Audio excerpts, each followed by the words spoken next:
Ao longo dos séculos, Deus tem levantado homens e mulheres que marcaram a história. Pessoas tão cheias da unção e do poder de Deus que mudavam ambientes simplesmente por estarem presentes. Homens e mulheres que andavam lado a lado com o Espírito Santo. E quando falavam, os céus se abriam, milagres aconteciam, mortos ressuscitavam. E tudo isso sem qualquer esforço humano. Isso inevitavelmente nos leva a perguntas profundas e inquietantes. O que eles faziam que os tornava tão diferentes? Qual era o segredo que os permitia entrar em uma dimensão tão gloriosa de poder e unção? Essas perguntas levaram a equipe do O Cristão Informado a uma busca intensa. Foram biografias, diários, sermões antigos, cartas pessoais e noites mal dormidas. Até que algo começou a ficar claro. Um padrão, um perfil espiritual.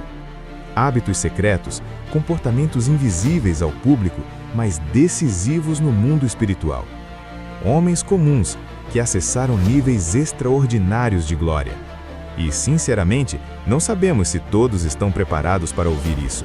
Mas se você sempre sentiu que existe algo a mais, um nível maior, uma porção ainda não derramada, então este vídeo é para você.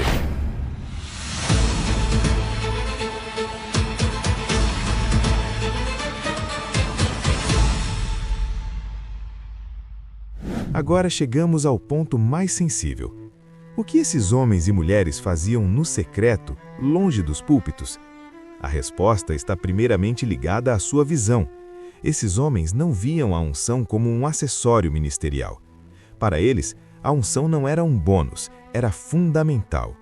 Eles não se contentavam em ver alguém chorar durante um louvor, nem em ouvir mensagens bem elaboradas, nem em manifestações vazias.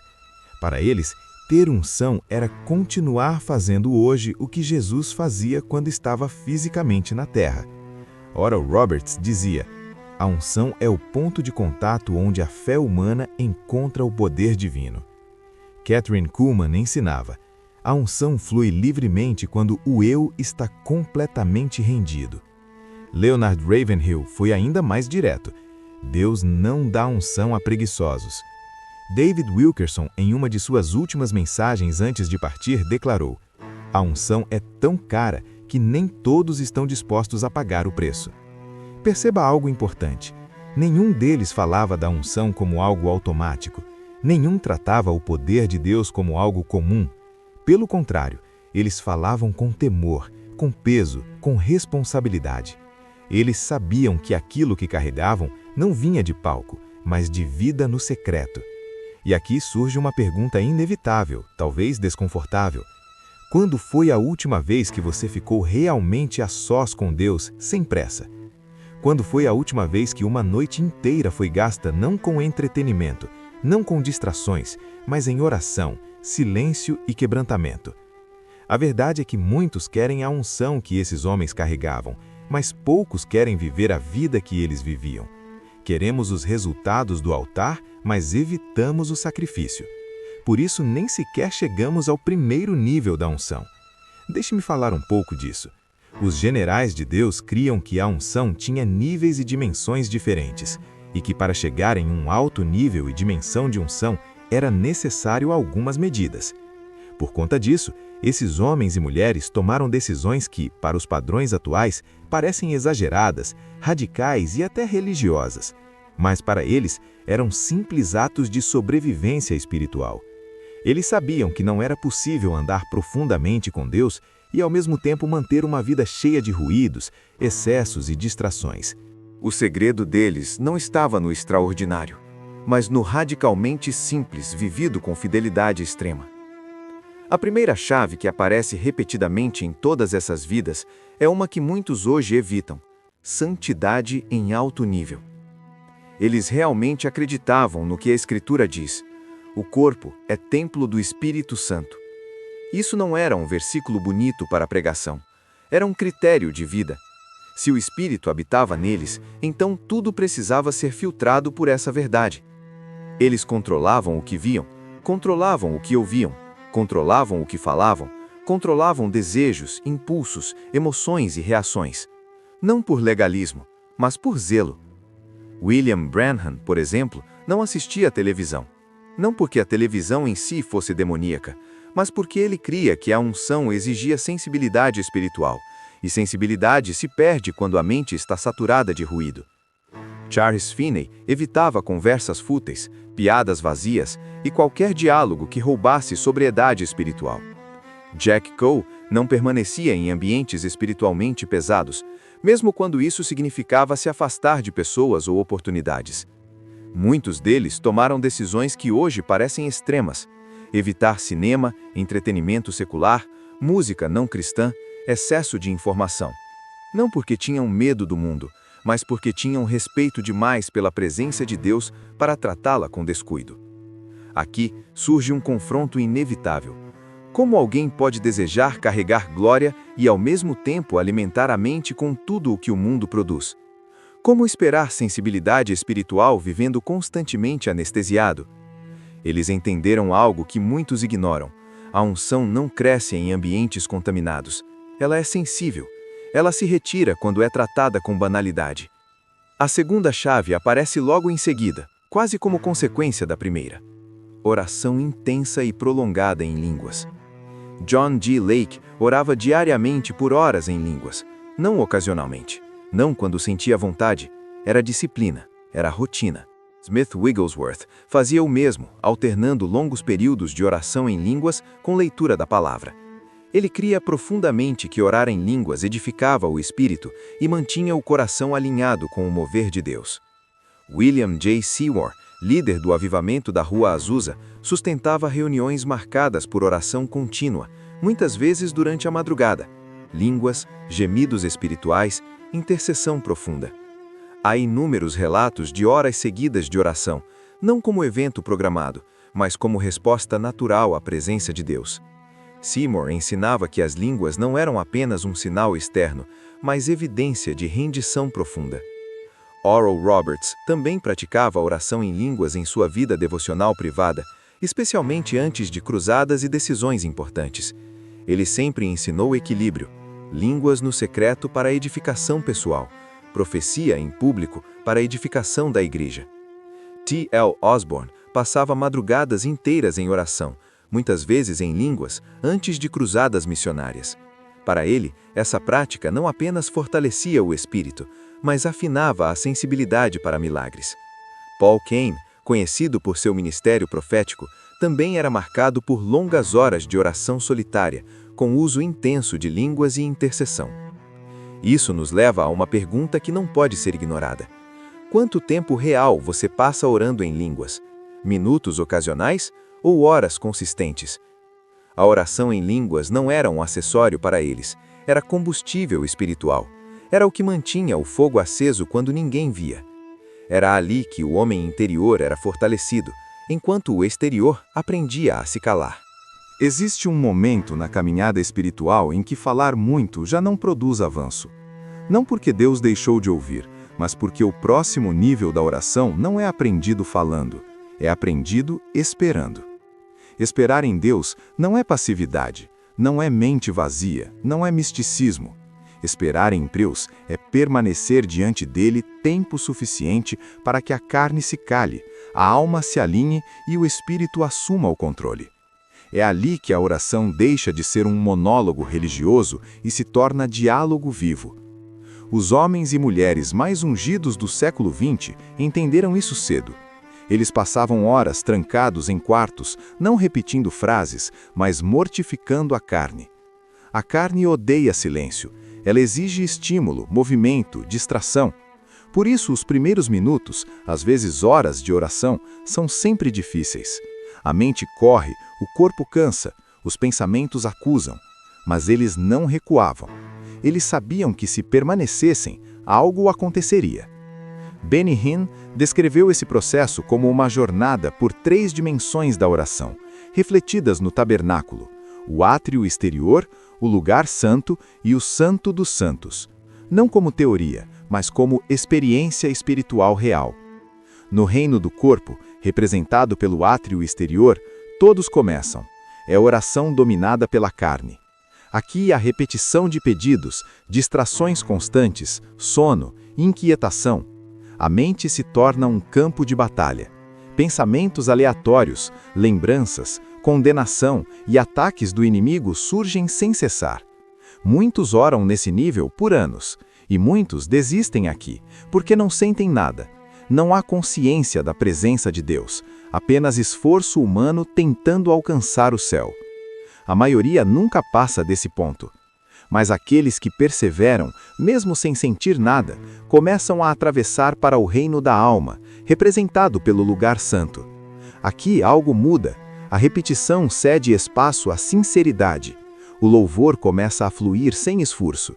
As lágrimas surgem não por emoção induzida, mas por quebrantamento real.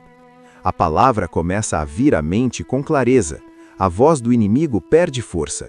A oração deixa de ser pesada e se torna viva. É nesse nível que muitos experimentam restauração interior, alegria espiritual e renovação, mas ainda não é o fim. Pouquíssimos seguem adiante. O reino do Espírito, representado pelo Santo dos Santos, exige algo que quase ninguém quer oferecer: entrega total e silêncio interior absoluto. Aqui não há pedidos, não há palavras, não há esforço. O silêncio santo invade o ambiente. A presença de Deus se torna tão real que o tempo perde importância. Não se ora mais para Deus, vive-se com Ele. Nesse nível, o crente se torna um com Cristo. É o próprio Jesus adorando o Pai através do Espírito Santo. Não há agenda, não há pressa, não há distração. Apenas comunhão. É por isso que esses homens passavam noites inteiras em oração. Não porque estavam tentando convencer Deus, mas porque estavam aprendendo a permanecer até que Deus assumisse o controle. O silêncio não era vazio, era o ambiente onde a carne morria e o espírito governava. E aqui vem o confronto inevitável.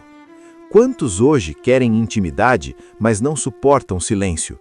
Quantos querem ouvir Deus, mas não ficam tempo suficiente para escutá-lo? Esperar em Deus exige disciplina, exige acordar cedo quando o corpo quer dormir, exige jejum para enfraquecer a carne e fortalecer o espírito. Exige dizer não a distrações que roubam sensibilidade. Por isso poucos chegam. Não é porque Deus esconde o acesso, é porque o caminho é estreito. A oração verdadeira não é um evento rápido entre compromissos, é um processo de avanço espiritual. Começa na carne, atravessa a alma e culmina no espírito. Quem persevera não experimenta apenas respostas, experimenta união. Torna-se de fato um templo vivo do Espírito Santo. E agora, a pergunta final não pode ser ignorada. Você quer apenas respostas de Deus ou está disposto a permanecer até se tornar íntimo dele? Depois do silêncio, depois da entrega, depois de aprender a esperar em Deus, surge uma verdade que ninguém consegue evitar. A unção não sobrevive no caos. Ela exige ordem. Não ordem religiosa, mas governo espiritual da própria vida. É aqui que muitos tropeçam. Porque desejar intimidade é uma coisa, organizar a rotina para sustentá-la é outra. A quarta chave que aparece com clareza na vida dos homens e mulheres mais usados por Deus é acordar cedo como disciplina espiritual. Não como regra imposta, mas como decisão consciente de prioridade. Eles entenderam que o início do dia define quem governa o restante dele. John Wesley acordava às 4 da manhã todos os dias. Antes que o mundo falasse, ele falava com Deus. Antes que as demandas surgissem, ele se alinhava espiritualmente. Smith Wigglesworth mantinha uma rotina igualmente rigorosa. Seus dias eram divididos com horários fixos de oração e leitura da palavra. Para ele, sensibilidade espiritual não era fruto de emoção, mas de disciplina constante. Charles Finney buscava Deus antes do nascer do sol. Hudson Taylor fazia o mesmo vivendo em condições extremas na China. Ele considerava esse tempo inegociável. Não dependia de circunstância, humor ou agenda. Era ali, no início do dia, que o espírito assumia o controle antes que a carne tivesse chance de ditar o ritmo. Isso nos confronta de forma direta. Quem governa suas manhãs, governa seu dia. E quem governa seu dia, governa sua vida espiritual. Muitos dizem não ter tempo para Deus, mas a verdade é que não tem prioridade. Acordar cedo não é sobre heroísmo espiritual, é sobre colocar Deus no lugar que ele merece. Quando isso não acontece, o resto do dia se torna uma sucessão de reações, não de decisões guiadas pelo Espírito. A quinta chave caminha junto com essa disciplina: jejum regular e disciplinado. Não como evento ocasional, não como resposta a crises, mas como prática contínua. Esses homens não jejuavam apenas quando algo estava errado. Eles jejuavam para manter o espírito sensível e o corpo submisso. John Wesley jejuava 2 vezes por semana, de forma consistente, do amanhecer até a tarde. Para ele, isso fazia parte da vida cristã normal. Smith Wigglesworth também jejuava cerca de 2 vezes por semana, períodos de 24 horas, completamente separado de distrações. Não anunciava, não divulgava, não explicava. Era entre ele e Deus. O jejum, para eles, não era tentativa de manipular o céu, era uma forma de alinhar a terra. O corpo aprendia a obedecer, a carne perdia a força, o espírito ganhava clareza. Eles sabiam que não se governa o mundo espiritual sendo governado pelos próprios apetites. Aqui surge uma verdade que poucos gostam de ouvir. A carne sempre lutará contra o espírito, e se não for disciplinada, ela sempre vencerá. O jejum não mata a carne, mas a coloca no lugar correto. Ele cria espaço interior para Deus falar com mais clareza e agir com mais liberdade. Essas práticas, acordar cedo e jejuar regularmente, não produzem unção automaticamente, elas sustentam a unção. Sem elas, muitos até experimentam momentos de presença, mas não conseguem permanecer. A chama acende, mas se apaga rápido. Os homens e mulheres que marcaram gerações entenderam isso. Eles não buscavam experiências esporádicas, eles buscavam uma vida inteira governada pelo Espírito e organizaram tudo ao redor disso. A pergunta final dessa parte é simples, mas decisiva. O seu dia está organizado para sustentar a presença de Deus ou a presença de Deus precisa disputar espaço com todo o resto? Porque a unção que transforma ambientes não é fruto de momentos intensos, mas de vidas disciplinadas, rendidas e governadas pelo Espírito.